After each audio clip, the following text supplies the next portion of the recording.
In every election I've ran for, I was either told I was too young, there's too many Asians, we don't need any more. We've never had a woman, we don't need a woman. So in every step, because there wasn't someone before me that looked like me, I was the trailblazer. And being a trailblazer itself, it has not been easy. City Council, I was the first woman in 35 years, and the first Asian American woman, and the first Vietnamese American woman. Then I head into the county supervisor. I was the first woman, the first Asian American, and the youngest till this day at the age of 30. And then when I went over to the state senate, I was the first Vietnamese American senator in the country. And today, I'm the first woman in the 72nd Assembly District as well. So they changed it again now? I thought they're gonna make it official on the 20th. I've been blessed to be able to continue one office after another in this area while most Republicans can't. So in every election I'm in, it's never an easy election. Okay, but a prominent state legislator said this to me, and he pointed at me. This is a reservation line, Janet. You cross this line, we will make sure you will starve to death out there, and we will come after you for the rest of your life. And he has kept that promise.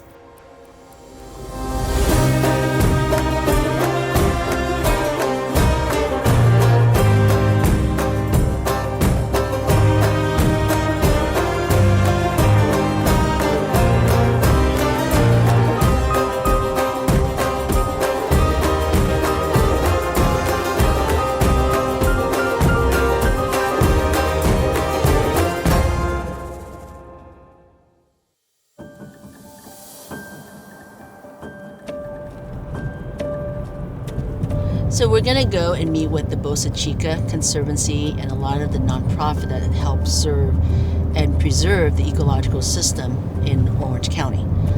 It's important because a little over a month ago, we just had an oil spill in Orange County. Our Orange County coast is extremely important to our community. So today we're gonna be meeting with 4 nonprofits, and the partnership between the state, the city, and these nonprofits is very important. Hi. Good morning. With California Fish and Wildlife. It matters greatly because when the beach is closed down, it affects our economy here. Now, I'd like to just say welcome to all of the members of the various NGOs of being here today to meet with you. I really appreciate everybody being here because given with this oil spill, I thought it was, critical. It was perfect timing when you reach out to our office too. We need to know what to do in terms of legislation for this coming year to make sure this never happens again. We all are now involved and want to make sure that we have the nonprofits, the state, the city, all of us in coordination so that we know where we need to protect, what needs to be protected, and information are free flowing for all the entities. We've got a bill package that we're working on right now. And several more ideas that we have that's actually in the works within the last 48 hours. But we're gonna be introducing that, and as you know, I'm also on the Assembly Select Committee of Orange County Oil Spill. And as members of that committee, we're gonna be looking at what happened, how did it happen, where are we today, where are we gonna be tomorrow, and how we're gonna protect it. There was an article recently of a gentleman who is in his 90s, and he's been walking there every morning. Even to today, he's using his walker. So it's important for our town and the residents here. And so that's why when I mentioned when we needed help do the cleanup, thousands, and within 48 hours, volunteer. And most of those were all from Orange County, and not just our district. That shows you how important our coastal is to all of Orange County and statewide. I really appreciate everybody being here because this itself is protecting today and the future of it. Let's keep it going so the children, my grandkids, my great-great-grandkids can enjoy it as well. It's very important for me being around in my district and community, meeting with individuals, businesses, or individual leaders, because that helps me to understand what's going on, because they're really on the grounds and they understand what's going on. And when I have the opportunity to be able to come back, I meet with them so that I can understand those issues and see if I can help. Yeah, so please have some tea. Chào mời. Chào mời. Assembly Member Janet have done so much for the community, and she works really hard. I have known her work for so many years, and we're thankful that she's there to help us. So kind of a good update. This year, the governor gave us money to fund SB 895. So next year, we will form a committee so then we can finish up SB 895, and we also extended it for 5 more years. And I'm excited, because, thank you. Yeah. I've been so honored to have been given the privilege of representing the people of the 72nd Assembly District. It's overwhelming, but just coming from my background, it's just amazing that this country has been able to give someone like me an opportunity. There's no representation in communist Vietnam.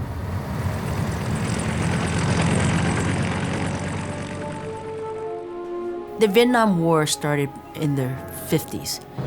U.S. involvement got more aggressive and more involved into the 60s. And of course, April 30th, 1975, the fall of Saigon created a mass exodus of refugees leaving the country because most of our family were in the military. And so they were seeking people like my father to head into re-education camp. To us, it's not re-education camp. We call them concentration camps because it's not about re-educating my father. It's about making sure that they understand that communism has taken over. So that's when my parents decided that we had to escape. We had to leave Vietnam. Remember, leaving the country is called treason. You're escaping the country. So you would be prosecuted, executed. So we escaped to America, to California. I was 5 years old in 1981, actually during Christmas. I didn't speak any English. We were very poor. We were on welfare. We were on food stamps. Our Christmas gift came from church. Our food came from church as well, and our clothes came a lot from the Salvation Army and other thrift shop. I've got a picture of me wearing snow boots, boy's suit to school because I just wore what I was given. I've been able to reflect back of what my parents did. Their sacrifice was unbelievable for us because the decision that they made to escape, not knowing if we would make it. When you're done eating, take this with you in your backpack.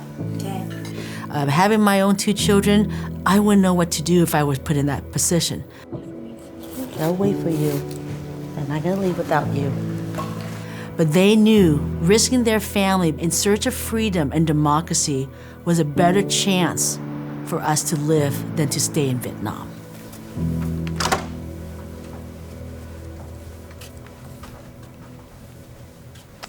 Hi, Jenny. Good morning. Hey, good morning. Good morning. So, a lot of stuff that we do, we can't do without the right staff. Hi, I have your schedule here. Oh, thank you. Because our job is very difficult. And so I get to go out there and do what I do well is because I have a great team behind us. And then Monday, we're going to drop off the toys at the base. Okay, and we've got, about 10, 20 kids that we're helping, or maybe more? Around 20 or more. Do we have Santa, maybe, hopefully? Yeah. Hopefully? Yeah, okay, for the perfect. kids. Okay, perfect. So one of the great things that I've been doing for almost a decade now is we've been able to team up with different organizations to give out toys to children during the holiday. Wow, that's some toy for the kids. Oh, that's exciting. And I remember growing up, Christmas gifts for us came from church or it came from nonprofits. Well, thank you again for helping us. And so I want to make sure that no child in my district goes without a gift. And the community has been so generous. Thank you so much. In the end, I just want to give back. Other people have given to me, and that's why I get to be here. So if I can help that next family, that's what we're here for. And so the least I could do is to give back to the country that's given my family so much. In our family, we had 3 choices: doctor, lawyer, engineer. So I sought to be a doctor. I actually wanted to be an obstetrician, gynecologist. To work around the clock, I like to be able to bring life into the world, being able to help And so I went off to UC Irvine as a bio major and wanting to pursue biology to head into med school. So my second year in college, I had to take some social science classes to meet my social science credit. And so I took this class around community politics. And the gentleman was a visiting professor, and he was the chairman of the Orange County Board of Supervisors. I had no clue what the supervisors did. Don't even know what they are. And so after class, I thought to myself, he sounds important, so maybe if I can intern with him, get a recommendation letter for med school, it might help make my application unique. And through that internship, I realized that I wanted to go in the political arena because I wanted to serve. I went to my parents and told them, and they go, wait a minute, we escaped the government, now you want to be one of them.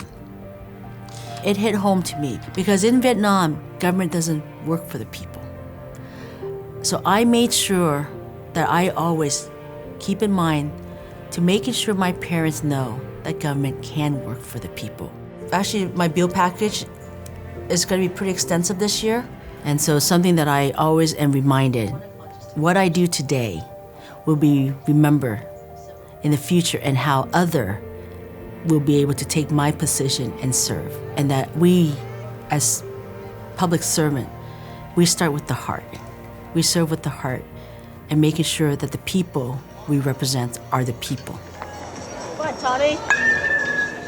And that's what puts a smile to what I do every day. And I tell my children about the Vietnam story. And they understand why I fight and do what I do.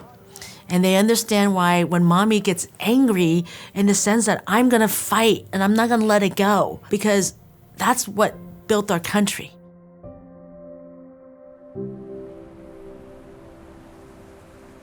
It's really surreal for me every time I go into the American Legion Hall, given my family's background in the military and how much the U.S. servicemen and women means to my family personally. My father served in the South Vietnam Army. Decades later, my brother, a United States Marine, goes to Iraq. I never went to the military, and so I chose to go into the government side. And with that promise to myself personally is that our military family will be protected, and they are always one of my priorities in terms of issues. And so it was really nice to be able to catch up with a lot of our veterans and just to hear their story. I'm still very proud that I served our country when it was a time when they were asking us to go. Very proud of that. Because when I came home, in my little hometown, they treated us as a hometown hero. And had it not been for Vietnam, I probably would not have been able to become a firefighter for the County of Los Angeles. And all the time that I was there, a lot of it had to do from that training in the military. And I think one of the things that really hits home for me one time, I knew we were helping the South Vietnamese, but it never really hit home for me until about 11 years ago. Out of this small post right here, we hosted an American Legion Riders Convention for the state of California.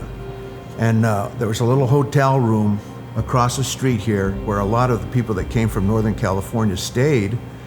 And a Vietnamese American, who's, I guess his parents or maybe him had come from South Vietnam, I don't really know that part of it. He saw these guys there, asked them what they were doing, a Vietnamese American, and he paid for all these guys' room and thanked them for trying to save his country. And I was already an old man then, but I remember, I'll never forget that. To me, that was the first time that I had ever heard of the South Vietnamese thanking us, but it hit home a lot more for me at that time than it ever had before. But that's my story. How do you feel about the Vietnam veterans? And I mean, I know it was a long war that when the Vietnam veterans came back was just not right, but how do you feel about them? Oh, no, I don't know if you heard. So they were going to honor Tom Hayden in the Capitol. For those who served in the Vietnam War, you remember Tom Hayden. Yes, yeah, communist. Yeah, they were going to honor him. I had to disagree with them because they think he's a hero. I don't necessarily think that.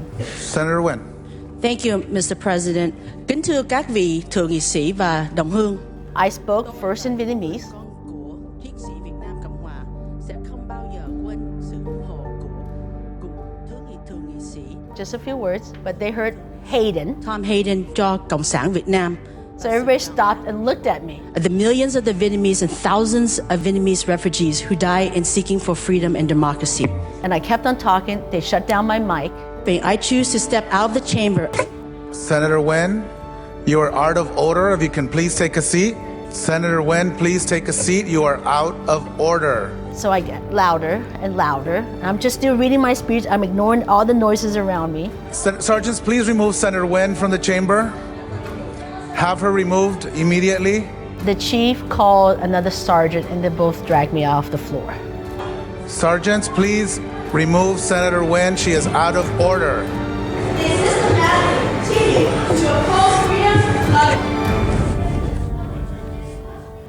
If it wasn't for the Vietnam vets, the 2 million refugees Vietnamese would not be in this country. My family would not even exist today if you didn't believe what democracy and freedom is. That's why you see Vietnamese Americans, Vietnamese refugees are very die-hard, freedom lover, democracy, always honoring the red, white, and blue. Because we know what could have happened if you weren't there for us. What is actually really nice being able to represent this community in my district is that we do have a Vietnam War Memorial. There aren't any memorial that I'm aware of that includes a statue of both the American soldier standing side by side with a former South Vietnam soldier. It's always very tearful for me when I'm there because it reminds me of my uncle who was executed before the fall of Saigon. My father who fought, and thousands and tens of thousands of Vietnamese soldiers who fought to try to make sure that their country would be free.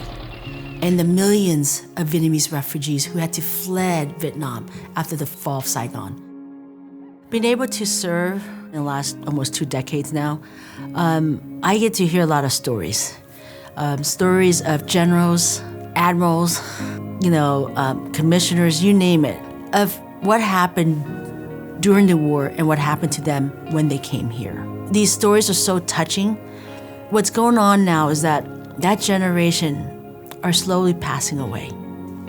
And I want to make sure that the next generation, and not just my children, not just Vietnamese Americans or Vietnamese refugees, but I want other children to know why we are here, why we love this country so much, and why we fight for her. And to know that these stories needs to be told. I was able to make a bill in California that we would be able to have a Vietnam War model curriculum in the next few years so that can be allowed to be taught in the high school or anytime from K to 12. Anytime the Vietnam War is taught, those stories can be brought in to the conversation. From this little Vietnamese refugee girl to those who serve, especially in the Vietnam War, thank you and welcome home.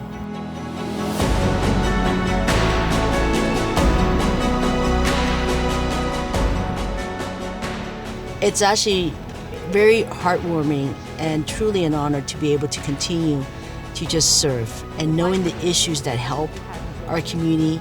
Because my job, I've always hoped that what I do is one day can affect the next Janet Nguyen.